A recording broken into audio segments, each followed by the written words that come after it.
لیکن آپ کو غریبوں کی لائن میں چلایا جائے, بیٹھا کے کھلایا جائے تو کھا لو. شادی والے پہ ناراض نہیں ہونا. اتنا اگر کچھ سیکھا ہے تو آپ سمجھو خانقاہ سے کچھ ملا. مٹا دے اپنی ہستی کو اگر کچھ مرتبہ چاہے. بس میرا وقت پورا ہو گیا, مجھے چونکہ ابھی سفر ہے. علامہ سید سلیمان ندوی رحمۃ اللہ علیہ اپنے وقت کے منفرد عالم تھے. چند لوگ ہوتے ہیں اپنے زمانے میں کہ کہا جا سکتا ہے کہ ان کے جیسا کوئی نہیں, انگلیوں پر گنے جائیں. جیسے آج میں کہہ سکتا ہوں مفتی تقی عثمانی جیسا جامع علامہ کوئی نہیں.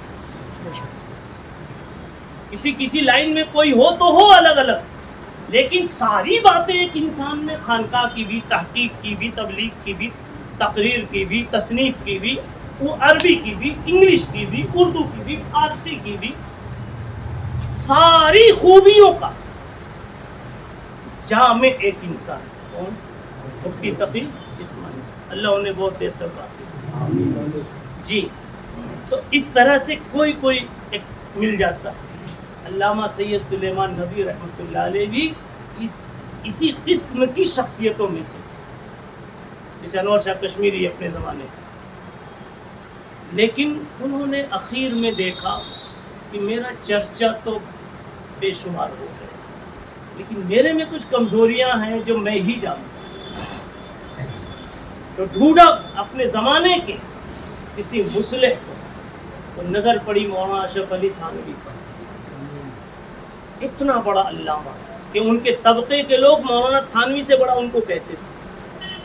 مگر آئے, بس میں بات ختم ہی کر رہا ہوں, آئے تو کیا کہتے ہوئے آئے, وہ ہم اور آپ کہتے ہوئے جائیں. یہاں سے آئے تو دروازے پر کہتے ہیں حضرت مٹا دیجئے میں مٹنے ہی کو آیا. لوگوں نے تو بہت اٹھایا, بہت اڑایا, بہت اونچا لکھ دیا, الفاظ ختم ہو گئے, اور میری شخصیت کے بارے میں وہ کہنے لگے بھی اور کہنے کا جی چاہتا. اب تھے بھی قابل, اس میں شبہ نہیں,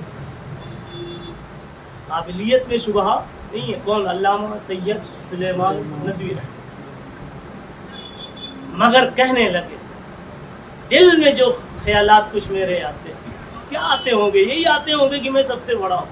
چاہتے تھے کہ خیال یہ پیدا ہو کہ میں جیسا کچھ بھی ہوں, پتہ نہیں کہ وہاں کیسا ہوں. اسی لیے وہ یہ بھی کہتے تھے ہم ایسے رہے یا کہ ویسے رہے, وہاں دیکھنا ہے کہ. تو تھانوی کے پاس آئے تو کیا کہا؟ مٹا دیجئے میں مٹنے ہی کو آیا ہوں, نہیں کچھ اور خواہش آپ کے در پہ میں لایا. اور وہ وہی سوچے گا جس کو ہر وقت خدا یاد رہے.